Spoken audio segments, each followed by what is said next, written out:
এই কাজগুলা কখনো করিস না ভাই, কখনো করিস না। এইগুলা কখনো নিজের ভালো কিছু বই আনবে না। ইন্ডিয়াতে যে কাজগুলো হয়েছে, যে ঘটনাটা, ইস! এই পাহাড় পর্বত এগুলো মানুষ সুন্দর দেখার জন্য যায়। এবার প্রথম দেখলাম নিজের জীবন দিয়ে দেওয়ার জন্য পুরো পরিবারকে নিয়ে গেছে তার সাথে।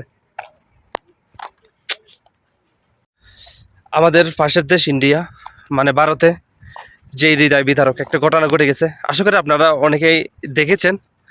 আসলে এইরকম সামান্য একটা আইফোনের জন্য নিজের জীবনটা দিয়ে দিছে। হায় আফসোস! তোর উপর আল্লাহ তোকে কি জন্য পাঠিয়েছে, আর তুই কি করেছিস? দুনিয়াবি একটা মোবাইলের জন্য নিজের জীবনটাকে ঝুঁকিতে ফেলে দিছিস। শুধু ফেলছিস না, তোর মা বাবা একমাত্র তোর আব্বু আম্মু তোর উপর ভরসা করে বেঁচেছিল, আজকে তাদেরকে সহ তোর সাথে নিয়ে গেছিস। হায় আফসোস! তোর মা বাপের সামর্থ্য যদি থাকতো তোকে নিয়ে দিত না। তোর মা বাপের সামর্থ্য অতটুক নাই। আর মাশাআল্লাহ তোর চেহারাটা, ওয়াও! মানে এত একটা সুন্দর ছেলে, সামান্য একটা আইফোনের জন্য নিজের জীবনটা দিয়ে দিলি। প্রায় 18-20 ফুট উপর থেকে নিচে পড়ে গেছিস। উফ! নিজে মারা গেছিস, তোর বাবা তোকে ধরতে গেছে, তোর বাবাকে তুই টেনে ফেলে দিছিস। আর তোর মা কি করবে? স্বামী মারা গেছে, একা একা কি করবে এখন? সেও আত্মহত্যা করছে। এটা কি? মানে আজীব একটা দেশে চলে আসছি, সামান্য একটা আইফোনের কারণে একটা পরিবার ডাইরেক্ট ধ্বংস হয়ে গেছে, একটা মাত্র আইফোন। চিন্তা করেন আমরা কোন যুগে বসবাস করতেছি। হায় আফসোস! আসলে কি করব? ওই ছেলেটা তো জানে না পরকাল বলতে যে একটা আছে। তুমি দুনিয়াতে নি- নিজের ইচ্ছাতে ভাই এখান থেকে যাইতে পারবে না।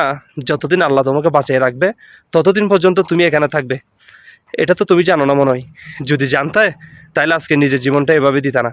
তুমি নিজে জীবনটা দিছো না, শুধু তোমার মা তোমার বাবা, আল্লাহর কাছে এইগুলার জবাবদিহি করতে হবে। তোমরা জানি হিন্দু, কিন্তু তোমাদেরও তো একটু উপরওয়ালা আছে, তাকে জবাবদিহি করতে হবে। পড়াকার বলতে কিন্তু একটা আছে, এটা মাথায় রাখিও ভাই। হ্যাঁ, আফসোস! সবাইকে অনুরোধ করব, এইরকম ভুল কখনো করিও না। আমাদের গ্রামে আমাদের আশেপাশে বাড়িতে এই দুইটা ছেলে এরকম করছিল। জানি আলহামদুলিল্লাহ এখনো বাঁচে আছে এরা। জানি না সামনে কতটুক এগাইতে পারে, কিন্তু অনুরোধ করব সবাইকে ভাই, এইরকম খারাপ কাজ কখনো করবি না। কত মোবাইল আসবে ভাই তুই বাঁচে থাকলে, কিন্তু তোর জীবনটা চলে গেলে, এখানে ভিতরটা পাখিটা যখন উড়ে চলে যাবে আর কিছু থাকবে না।